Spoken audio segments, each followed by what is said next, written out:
ठरलं तर मग या मालिकेच्या पुढील काही येणाऱ्या भागांचे अपडेट जाणून घेऊया आपल्या आजच्या या व्हिडिओमध्ये।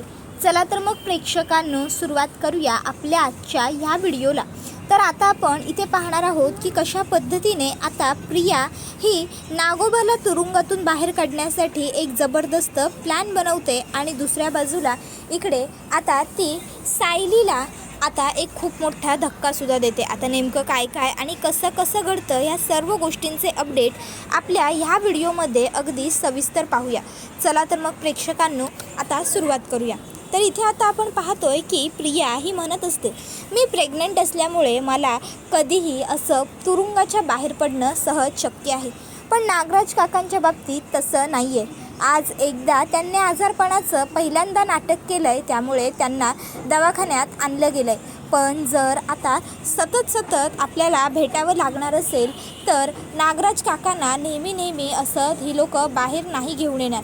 कधी ना कधीतरी यांना कळेलच की नागराज काका ढोंग करतायत। आणि सगळ्यात महत्त्वाची गोष्ट म्हणजे की आपल्याला नागराज काका तुरुंगाच्या बाहेर असणं खूप मदतीचं ठरू शकतं, म्हणून त्यांनी जेलच्या बाहेरच असलं पाहिजे। आपल्याला असं काहीतरी केलं पाहिजे की ज्यामुळे नागराज काका कायमचे जेलच्या बाहेरच राहतील।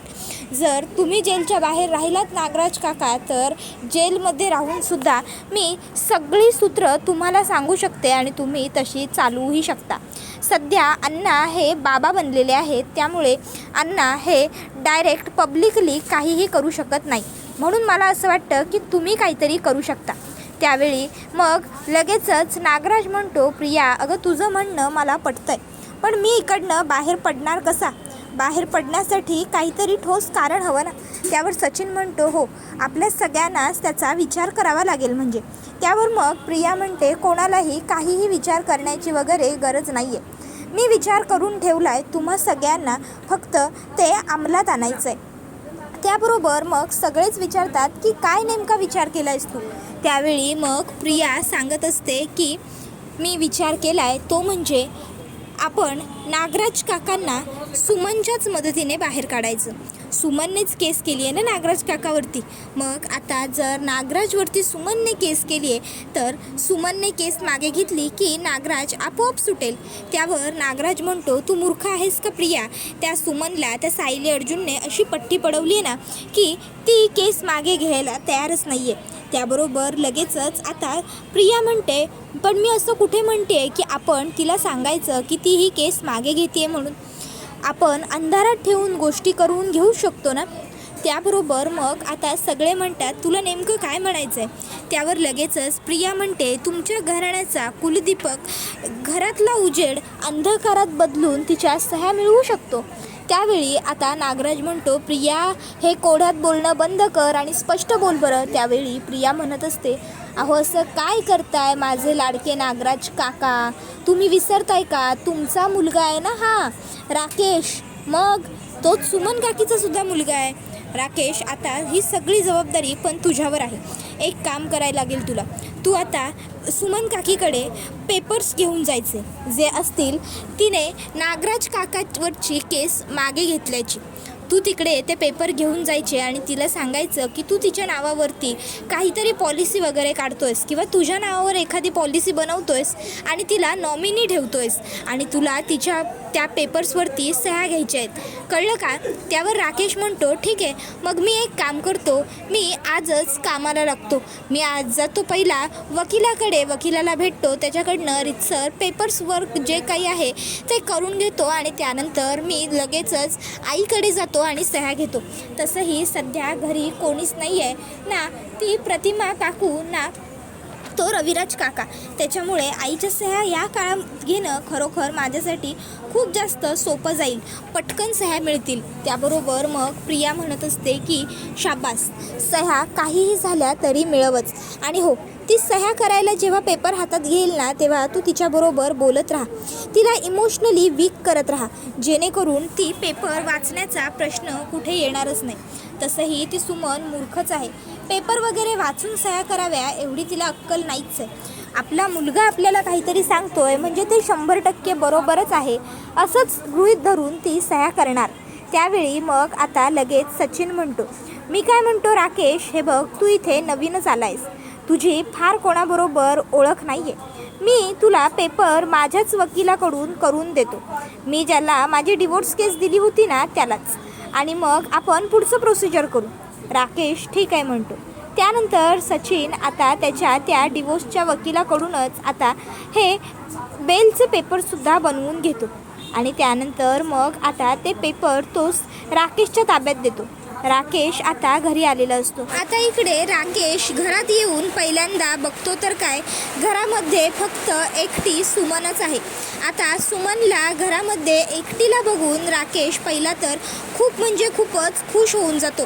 तो विचार करतो की चला माझं काम तर आता 100 नाही 110% झाल्यातच जमाय.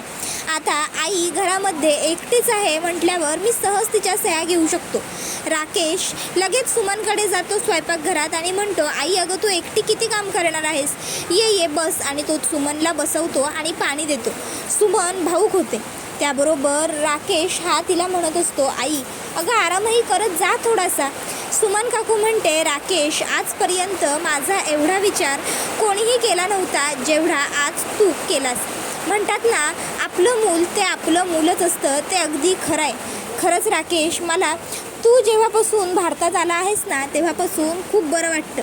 नाही म्हणजे तू जरी दिवसभर माझ्याबरोबर वेळ घालवत नसलास, घरात नसलास तरीही कधीतरी का होईना पण तू माझ्याजवळ येतोस हे बघूनच मला खरंच खूप बरं वाटतं. त्यावर तो म्हणतो, आई अगं मी घरी येत नाही कारण मी तुझ्याच भविष्याची सोय करून ठेवतोय. बाबांनी हे जे काही केलं आहे ते आता आपणच निस्तरायला हवं ना. आई मला काकाची आणि काकूची प्रॉपर्टी वगैरे काही नको आहे. त्याच्यावर तन्वीचा हक्क आहे आणि तो तन्वीलाच मिळायला हवा. म्हणून मी माझं काहीतरी आपलं छोटं मोठं करायचं बघतोय. मदत लागली तर काकाची मदत हक्काने मागेन, पण मला त्यांच्याकडून काही फुकटात नको आहे. त्यानंतर मग तो म्हणतो, आई बघ मी काय बोलायला आलो होतो आणि काय बोलत बसलो. हे बघ मी ना हे जे पेपर आणले ते मी एका पॉलिसीचे आणलेत.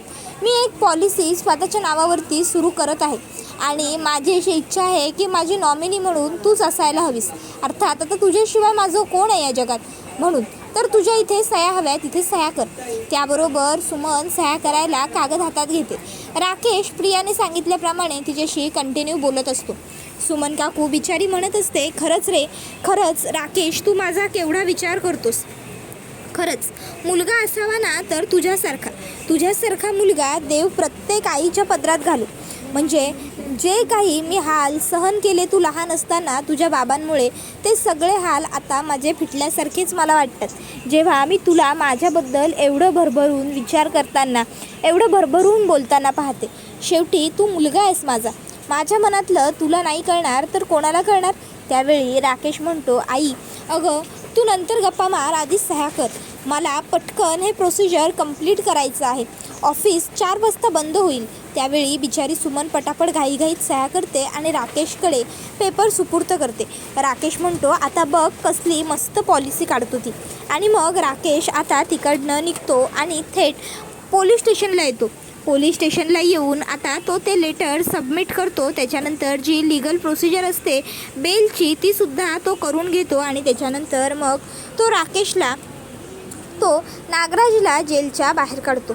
आता राकेश इकडे म्हणत असतो, आई खरं तर तू खूप मोठी चूक केली आहेस मला सह्या देऊन. तुला माहीतच नाही आहे की तू काय करून बसली असते. त्याबरोबर दुसऱ्या बाजूला इकडे आता जी प्रतिमा आत्या असते ती इकडे सायलीला माहेरपणासाठी घेऊन जात असते. ती आता सर्व सुभेदारांना म्हणत असते की आता तन्वीचे सगळ्यांनी खूप कौतुक केले. आता कितीही काही असलं तरी हे तिचं सासर घरसुद्धा आहेच. त्यामुळे मला अशी इच्छा आहे की मी तन्वीला काही दिवस माहेरपणासाठी घरी घेऊन जावं. आणि आता तसंही तिचं डोहाळे जेवणसुद्धा करू, तेव्हा मग तिला कायमचीच तिकडे ठेवायची. मग त्यामुळे बाळंतपण होईपर्यंत ती तिथे राहणार असल्यामुळे तिला तिकडची सवयसुद्धा थोडी असायला हवी ना. म्हणून मला असं वाटतं की मधून 1-2 दिवस तिला तिथेसुद्धा राहायला हवं. आणि तसंही कुठे आपल्या घरांमध्ये फार अंतर आहे, अगदी 10 मिनिटांचं अंतर आहे गाडीने गेल्यावर. त्यावर मग सायली म्हणते, बरं ठीक आहे. त्याच्यानंतर सायली आणि प्रतिमा त्याचबरोबर अर्जुन हे तिघही जण प्रतिमा आत्याच्या घरी आलेले असतात. सायलीला घरी आलेलं बघून सुमन काकूलासुद्धा खूप आनंद होतो. सुमन काकू म्हणते, सायली खरंच तुला बघून खूप छान वाटलं बघ मला. त्यावर मग प्रतिमा आत्या म्हणत असते की ह्या घरची लक्ष्मी ह्या घरात परत आली. अगदी असाच भास झाला बघ सायली. सायली, तुझ्या रूपाने ह्या घराचं हरवलेलं सुख, ह्या घराचं हरवलेलं समाधान, चैतन्य परत आलं. तर हे सगळं अर्जुनसुद्धा बघत असतो. अर्जुनला आपल्या बायकोचं हे एवढं कौतुक तिच्या माहेरी होतं आहे हे बघताना खूप समाधान वाटतं. तो विचार करतो, खरंच सायली तू खूप लकी आहेस. फायनली जे तुझं होतं, जे तुझ्या हक्काचं आहे ते तुला मी मिळवून दिलंच. त्यानंतर इकडे आता जो नागोबा असतो ना, तो इकडे तुरुंगातच असतो आणि आता त्याला पोलिसांनी सोडून दिलेला असतो राकेशच्या ताब्यात. त्यानंतर तो थेट आता किल्लेदारांच्या घरी येतो. आता तो घरात पाऊल टाकणारच इतक्यात सायलीची नजर त्याच्यावर पडते. ती म्हणते, जागीच थांब, तुझी हिंमत कशी झाली या उंबरठ्याच्यावर पाऊल ठेवण्याची? हे बघ, लक्षात ठेव, काहीही झालं ना तरी ह्या घरात पाऊल ठेवण्याची तुझी लायकी नाही आहे. त्यामुळे पुन्हा ह्या घरावर नजरसुद्धा वर करून बघू नकोस, समजलं ना? जिथून आलायस तिकडे ताबडतोब चालता हो, निघ इकडनं. आता तिने ह्या शब्दात उत्तर दिल्यावर तो म्हणतो, मला हकलणारी तू कोण आहेस? हे घर माझ्या दादाचं आहे, ह्या घरावर माझा हक्क आहे. त्यावर ती म्हणते, हक्क तुझा? कोण तू? ओळखत नाही मी तुला. त्यावर तो म्हणतो, मी म्हटलं ना ह्या घरावर माझा हक्क आहे, हे घर माझ्या दादाचं आहे, त्यामुळे ह्या घरात येण्यापासून मला कोणी अडवू शकत नाही. त्यावेळी मग प्रतिमा आत्या म्हणते, एक मिनिट, सायलीशी ह्या आवाजात आणि ह्या पद्धतीने बोलायचं नाही या.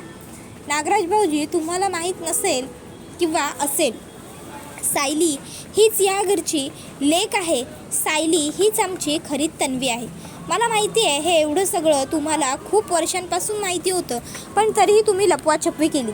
असो, मला तर हे कळत नाही आहे की तुम्हाला सोडवलं कुणी. त्यावर लगेचच आता राकेश पुढे सरसावत म्हणतो, एक मिनिट, सोडवलं कुणी म्हणजे?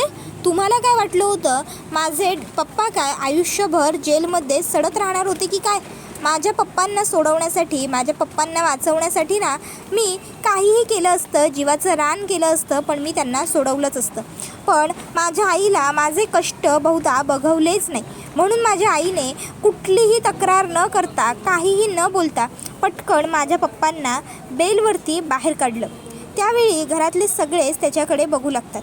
त्यावर तो म्हणतो, ओ एक मिनिट, म्हणजे तुम्हाला काय वाटतंय हे सगळं काही माझ्या आईने केलेलं नाही आहे का? अहो विचारा ना माझ्या आईला, विचारा. काल तिने पेपर्सवरती सह्या केल्या की नाही विचारा. हे सगळं काही मी माझ्या पप्पांना सोडवण्यासाठीच केलं होतं, समजलं ना? पप्पा, आता तुम्ही आलाय ना परत, आता खरंच मला खूप बरं वाटतंय, आता मला छान वाटतंय पप्पा. त्यावेळी नागराजसुद्धा आता थोडीशी ॲक्टिंग करतच म्हणतो की हो रे, मलासुद्धा खूप बरं वाटतंय. त्याबरोबर दुसऱ्याकडे आता इकडे सुमन काकूला सर्व गोष्टी अगदी व्यवस्थित आठवलेल्या असतात. सुमन काकूच्या नीट लक्षात येतं की ह्याचा अर्थ ह्या राकेशनेच माझी फसवणूक केलेली आहे. राकेशने गोड बोलून माझ्याकडून पेपर्सवरती सह्या करून घेतल्या, पण ते पेपर्स या राकेशने ह्या नागराजच्या बेलसाठी ठेवले होते. मग हे जेव्हा सुमन काकूच्या लक्षात येतं, सुमन काकू आणखीन जास्त भडकते, संतापते आणि राकेशच्या जाऊन एक खणखणीत मुस्काटात लगावते आणि म्हणते, बाप तसा बेटा, मला वाटलं होतं की मान तुझ्यात माझं रक्त आहे, माझे गुणसुद्धा असतील, पण नाही रे नाही, अगदी बापाच्या वळणावर निघालास कार्ट्या, लाज वाटली नाही. त्यावर तो म्हणतो, हे बघ आई. त्यावर मग सुमन काकू म्हणते, बास, आई म्हणण्याचा हक्क गमावलायस तू राकेश, कळलं ना? आता मला आई म्हणण्याची कुठलीही गरज नाही आहे तुला. असं समज मेली तुझी आई तुझ्यासाठी. बापाचा खूप पुळका आहे ना तुला, मग आता आयुष्यभर त्या बापाबरोबरच राहा. तुला माहीत नाही आहे तुझ्या बापाने माझा किती छळ केला, माहीत नाही आहे का तुला तुझ्या बापाने मला किती त्रास दिला? तरी ते सगळं मागे सोडून एवढी वर्ष मी त्यांच्याबरोबर संसार करत होते. पण जो व्यक्ती स्वतःच्याच मोठ्या भावाच्या आणि भाऊजाईच्या, त्यांच्या लहान मुलीच्या जीवावर उठू शकतो ना, असा माणूस मी माझ्या आयुष्यात ठेवू शकत नव्हते, समजलं ना? पण तरीही तू तुझ्या बापाला सोडवून आणलेस. ठीक आहे, तुला वाटत असेल तू खूप मोठी प्राऊडची, शौर्याची गोष्ट केली आहेस, पण तसं काही नाही आहे. लाज वाटली पाहिजे खरं तर आज तुला तुझीच. त्याबरोबर हा व्हिडिओ इथेच संपतो. व्हिडिओ आवडला असेल तर व्हिडिओला लाईक करा, चॅनलवर नवीन असाल तर सबस्क्राईब करा.